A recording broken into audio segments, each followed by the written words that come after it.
یاد کیا کی جائے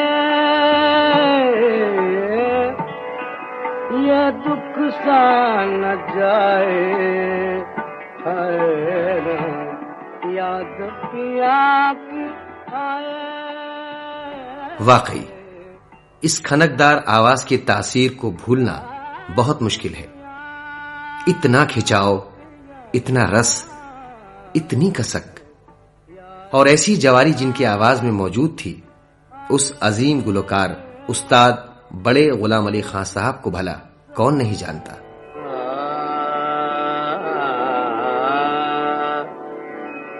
یاد کیا کی جائے یہ دکھ سا نہ جائے۔ سن 1902 کی 2 اگست کو پنجاب کے قصور ضلع کے ایک موسیقی کے روایتی خانوادے میں استاد بڑے غلام علی خان صاحب کا جنم ہوا۔ لاہور کے پاس ایک چھوٹا سا شہر ہے قصور، جو ایک زمانے میں ثقافت کا اہم مرکز تھا۔ کہتے ہیں کہ اس جگہ کی آب و ہوا میں موسیقی رچی بسی ہوئی تھی۔ یہاں کئی صوفی سنت ہوئے، جن میں بلے شاہ کا نام سبھی جانتے ہیں۔ کہتے ہیں کہ یہاں اکثر صوفی سنتوں کی محفلیں جمتی اور موسیقی ہی ان کی عبادت کا ذریعہ تھی۔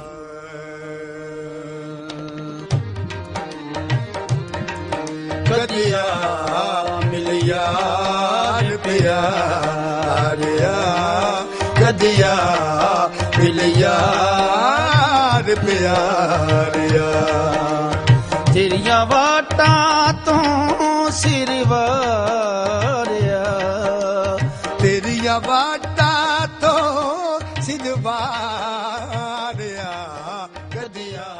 اس وقت گائی جانے والی موسیقی کی سبھی اصناف کا چلن یہاں تھا، اور مقبول دھرپد دھمار اور خیال کے علاوہ بھی مقامی مٹی کی خوشبو کے لیے وہاں کے ٹپے اور کافی بہت مشہور تھے۔ یہاں کی موسیقی کی بڑی بڑی بیٹھکوں میں یہ صوفی گائک بھی حصہ لیتے۔ چڑھ باغی کوئل کوک دی، چڑھ باغی کوئل کوئل کوک دی،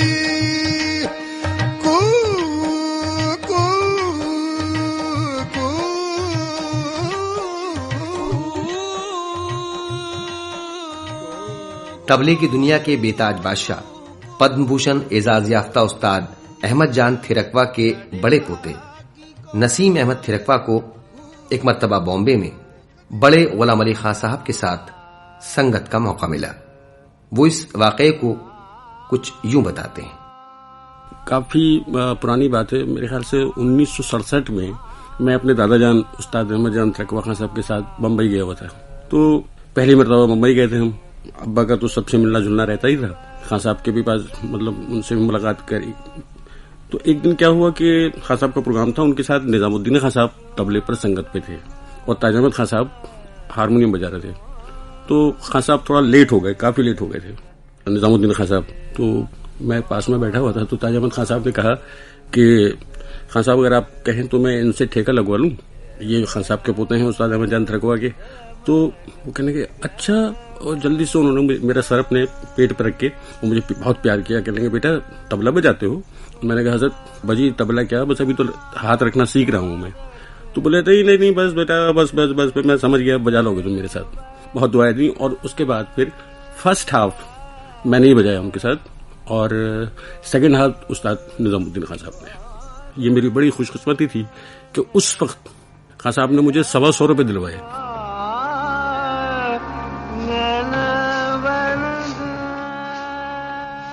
ہر طرف موسیقی کے اس ماحول میں کئی فنکار پنپے، جن میں سے ایک تھا استاد بڑے غلام علی خان صاحب کا پشتینی خاندان۔ استاد بڑے غلام علی خان کا خاندان 4 پشتوں پہلے تک غزنی کا باشندہ تھا۔ اس خاندان کے ایک شخص فضل پیرداد تھے جو فقیر بن گئے اور ہندوستان میں قصور کے مقام پر آ کر بس گئے اور پہاڑوں میں جا کر موسیقی کی ریاضت کرنے لگے۔ کہتے ہیں کہ انہیں اس وقت موسیقی کی دیوی کے درشن ہوئے، جنہوں نے انہیں وردان دیا کہ موسیقی ان کے خاندان میں ہمیشہ رہے گی۔ اس کے بعد انہوں نے اپنی موسیقی کی تعلیم اپنے بیٹے میاں ارشاد علی کو دی اور اس طرح پیڑھی در پیڑھی ان کے خاندان میں چلتی رہی۔ گلوکاری کے اس روایتی طریقے کو قصور گھرانہ یا قصوری گھرانہ کہا جانے لگا۔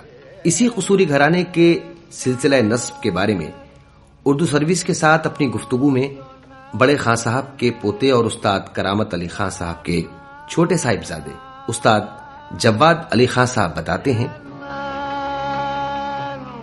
علی بخش جرنیل کو جرنیل کا ٹائٹل ملا اور خان صاحب فتح علی خان صاحب کو کرنل کا۔ تو وہ جرنیل کرنیل کے نام سے وہ راجہ مہاراجہ نے دیا تھا تو وہ مشہور تھے، تو خان صاحب فتح علی خان صاحب کے وہ شاگرد ہوئے۔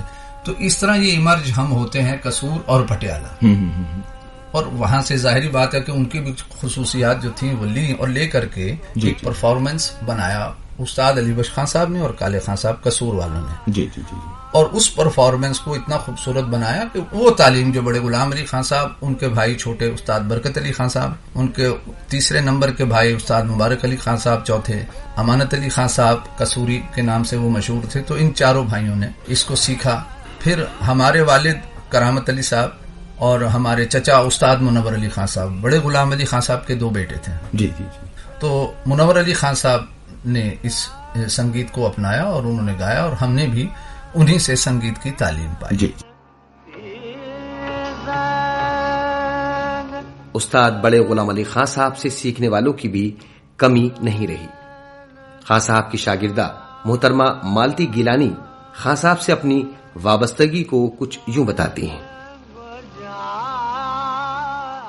جب کالج ختم کیا تو میں ایک پروگرام میں گئی جس میں خان صاحب کا پروگرام تھا، اور میری ان سے ملاقات ہوئی، اور اس کے بعد پھر میں ان کے گھر بھی گئی اور ان سے ملنا شروع کیا، اور یہ بات ہوئی کلکتے میں، اور وہ بالکل ایک دم سادھارن طریقے سے رہتے تھے۔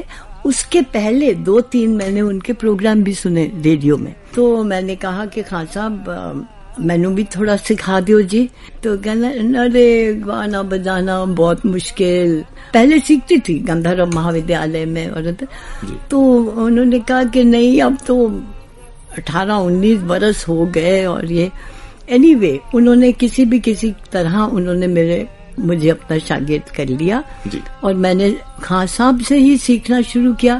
منور خان صاحب بھی تھے، اور اپنے جو چھوٹے ہیں مسٹر رضا علی خان، جن کو اس وقت بلاتے تھے گڈو، تو یہ سب وہاں تھے کلکتے میں۔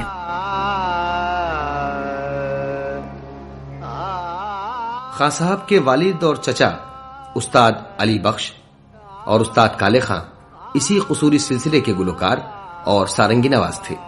بعد میں انہوں نے پٹیالے کے نامی گلوکار عالیہ فتو سے بھی کچھ عرصے تک تعلیم حاصل کی، اور اس طرح قصور اور پٹیالے کی گلوکاری کے انوٹھے امتزاج سے قصور پٹیالہ گھرانے کی شروعات ہوئی، جس کی گلوکاری ہندوستانی کلاسیکی موسیقی کے گھرانے میں ایک خاص مقام رکھتی ہے۔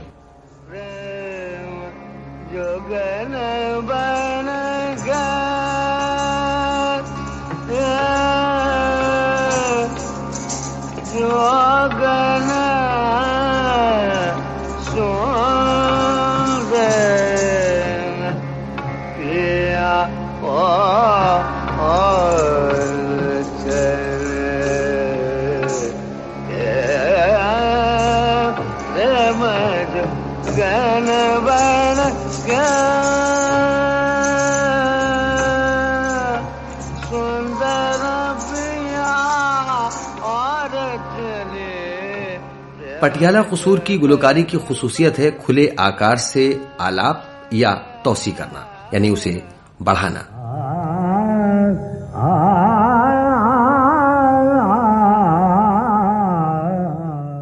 لفظوں کو صحیح طور پہ ادا کرنا، بندش کے بامانے لفظوں کی آلاپ یا توسیع کرنا، صاف دانے دار تانوں کو ادا کرنا، مشکل لے کاری کرنا، گمن اور تانوں کی جھڑی لگانا۔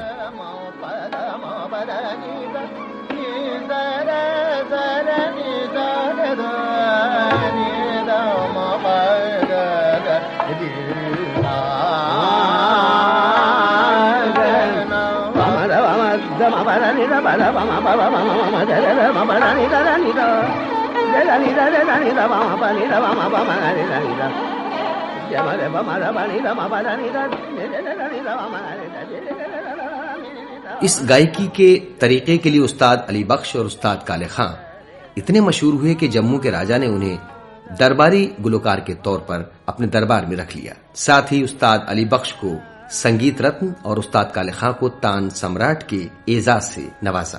موسیقی کے ایسے گھرانے میں استاد بڑے غلام علی خان صاحب کی پرورش ہوئی. بچپن میں ہی آپ کی موسیقی کی تعلیم شروع ہو چکی تھی کیونکہ آپ کے گھر میں ہی آپ کے والد اور چچا گلوکار اور سارنگی نواز تھے. تو اس طرح آپ کی تعلیم بھی اسی طرح اور اسی طرز پہ شروع ہوئی، یعنی کہ آپ گائکی اور سارنگی دونوں کی تعلیم ساتھ ساتھ لینے لگے.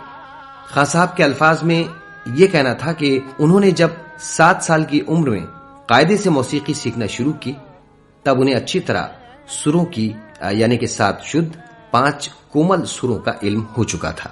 بعد میں خان صاحب کے چچا کالے خان صاحب پٹیالہ دربار چھوڑ کے گھر واپس آ گئے اور خان صاحب کی تعلیم استاد کالے خان صاحب کی رہبری میں آگے بڑھتی گئی. استاد کالے خان سے اگلے 10 سالوں تک خان صاحب کی موسیقی کی تعلیم چلتی رہی. اس کے بعد استاد کالے خان کی اچانک موت ہو گئی اور خان صاحب کی تعلیم کی ذمہ داری ان کے والد استاد علی بخش نے لے لی. اسی دوران کسی شخص کی یہ بات بڑے غلام علی خان صاحب کو کانٹے کی طرح چبھ گئی کہ استاد کالے خان کے بعد اس گھرانے میں اب کوئی بھی گانے والا نہیں رہا. خان صاحب نے ایک انٹرویو میں بتایا کہ انہیں یہ بات اتنی چبھی کہ اگلے 5 سالوں تک انہوں نے ریاض کے علاوہ کچھ نہیں کیا اور نہ ہی کچھ سوچا. موسیقی ہی ان کے سکھ دکھ اور آرام کا واحد ذریعہ بن گئی.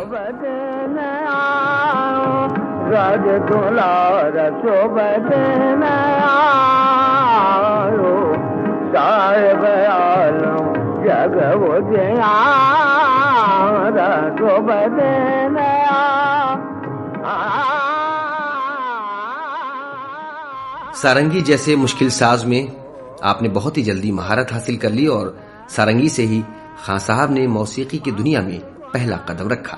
اسی دوران کہتے ہیں کہ ایک دن انہوں نے کباڑی کی دکان پر ایک روایتی ساز قانون کو پڑے ہوئے دیکھا. انہوں نے اس ساز کو خرید لیا اور اس میں اپنے آپ اپنی ضرورت کے مطابق پھیر بدل کر کے اسے اپنی گائکی کے ساتھ استعمال کرنے لگے. خان صاحب نے اس ساز کا نام دیا سرمنڈل. سرمنڈل کو شاید ہی اس سے پہلے کسی کلاسیکی گلوکار نے استعمال میں لیا ہو. آگے چل کر یہ ساز ان کی گائکی کا ایک کبھی نہ بچھڑنے والا ساتھی بن گیا.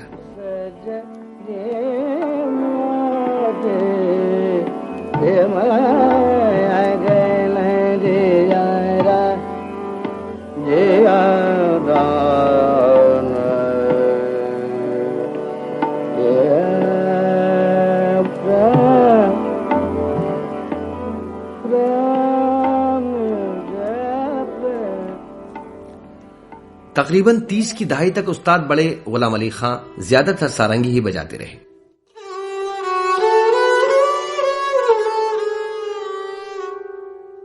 اور چھوٹی موٹی محفلوں میں گاتے رہے. 30 کی دہائی کے آخر میں سن 1938 میں پہلی مرتبہ انہیں کلکتے میں گانے کا موقع ملا. اس پروگرام نے کلکتے کے سامعین کو مسحور کر دیا. کلکتے والے خان صاحب کی گائکی سے بے حد متاثر ہوئے اور ان کی شہرت ہندوستانی موسیقی کے چاہنے والوں میں آگ کی طرح پھیلنے لگی.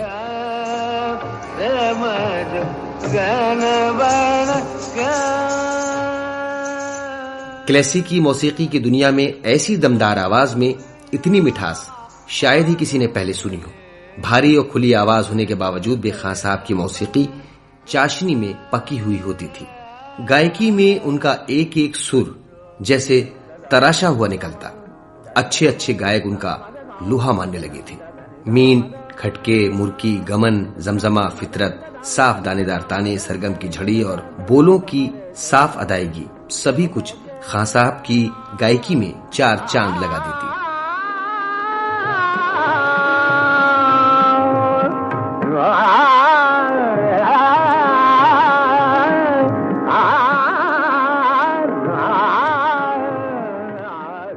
بڑے غلام علی خان صاحب سننے والوں کی دل کی بات بہت اچھی طرح سے بھاپ جاتے تھے.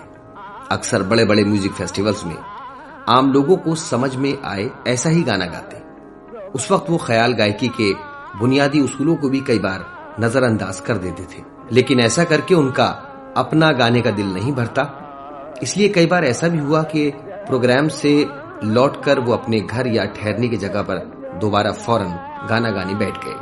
اکثر ان کو چھوڑنے آنے والے ان کی اس بیٹھک کے سننے والے بھی بن جاتے اور ان کی نایاب گائکی کا بھرپور لطف اٹھاتے.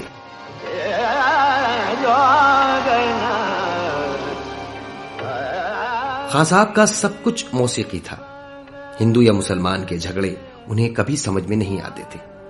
یہاں تک کہ جب ملک تقسیم ہوا، خان صاحب نے کہا کہ اگر ہر گھر میں ایک بچے کو ہندوستانی کلاسیکی موسیقی سکھائی گئی ہوتی تو یہ ملک کبھی بھی تقسیم نہ ہوتا. خان صاحب کی بندشوں میں دونوں مذہب کے فلسفے ملتے تھے. ان کا گایا ہوا ہری اوم تت ست ایک بہت ہی مشہور بھجن رہا.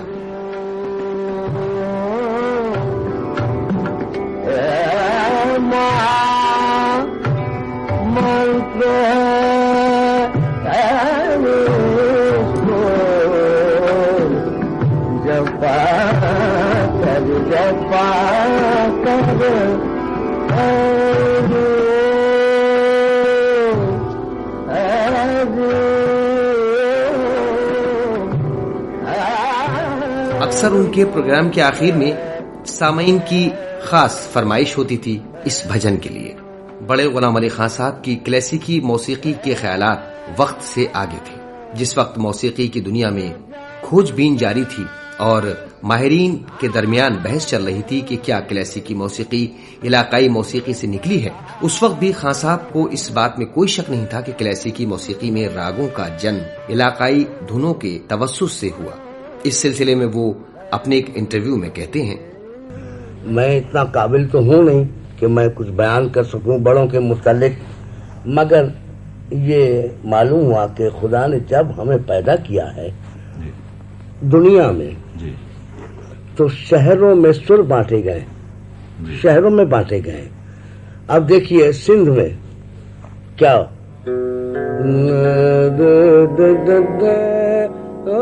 کوئی مان وہ بیانا اے بت خاک او مقام بندی جو بیلا ای بت خاک. اب ہوا یہ. اب اس سے پہلے کیا تھا؟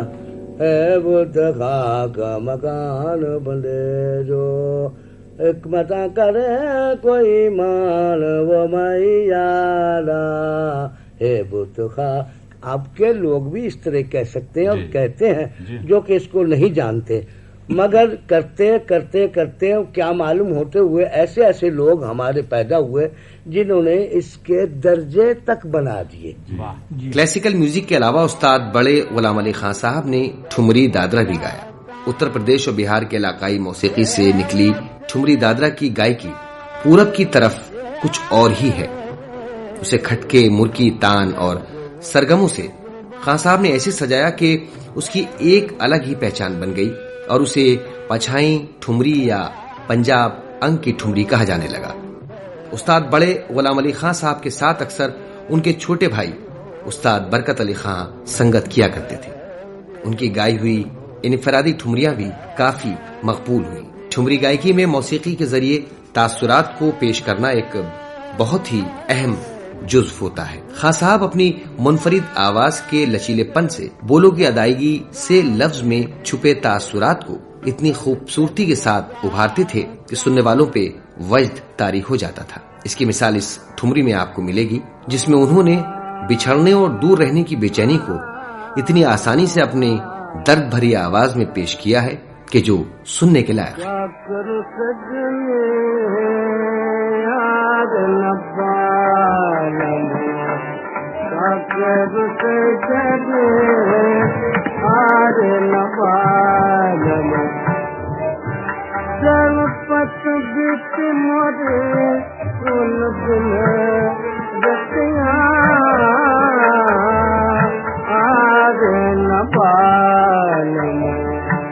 کا کر سکنے آج نفال روت روت کلمہ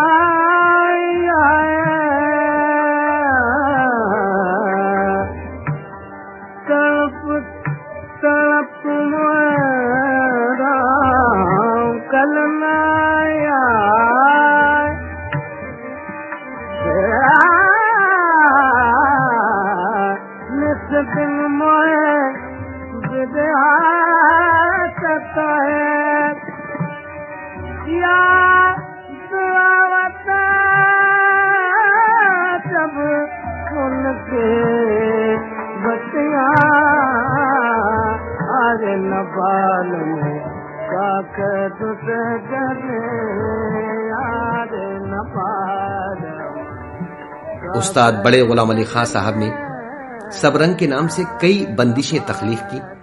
ان کی بندشوں میں ادبی لوازمات کا بھرپور استعمال ملتا تھا. لفظوں کو انہوں نے ایسے راگ کی دھن میں پرویا کہ پورے راگ کا نچوڑ بندش میں آ جائے.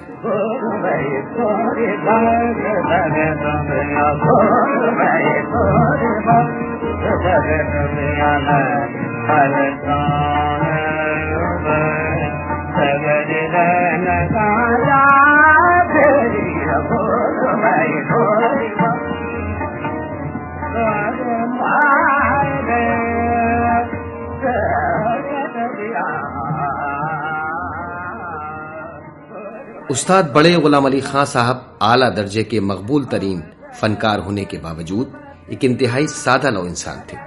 خان صاحب کو قدرت سے بہت پیار تھا اور وہ قدرت کے بیش بہا اور حسین احساسات کو بڑے آسانی سے اپنے نغموں میں سمو لیا کرتے تھے.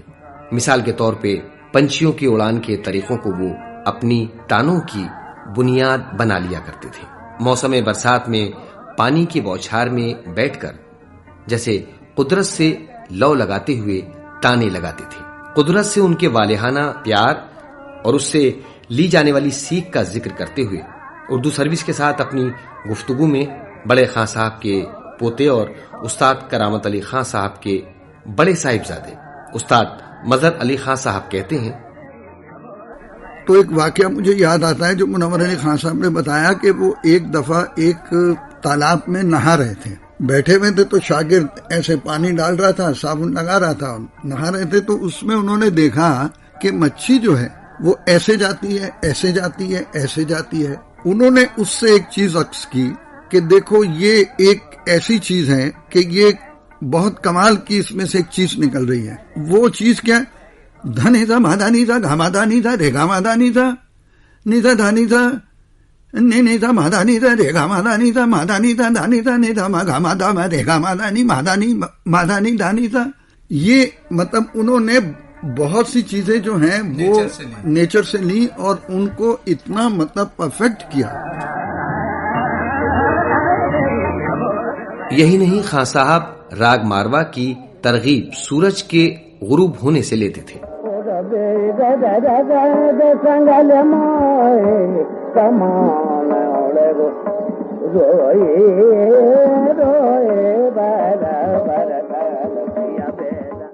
موسیقی کی عبادت کرنے والے اس عظیم فنکار کو قصور میں پیدا ہونے کی وجہ سے تقسیم وطن کے وقت پاکستان کا شہری قرار دیا گیا، لیکن خان صاحب کو وہاں اچھا نہیں لگا.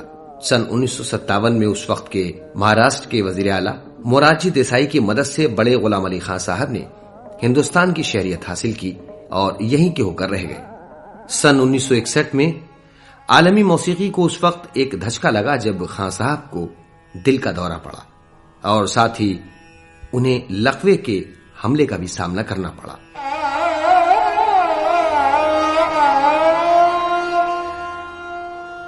قریب 5 سال تک بڑے غلام علی خان صاحب موسیقی سے محروم رہے، لیکن اہل خاندان کی دیکھ بھال کے نتیجے میں وہ پھر سے صحت یاب ہونے لگے. اس دوران ان کے شائقین اور معتقدین نے ان کا حوصلہ بلند کیا. حکومت ہندوستان نے سن 1962 میں پہلے انہیں سنگیت ناٹک اکیڈمی ایوارڈ اور اس کے بعد پدم بھوشن سے سرفراز کیا.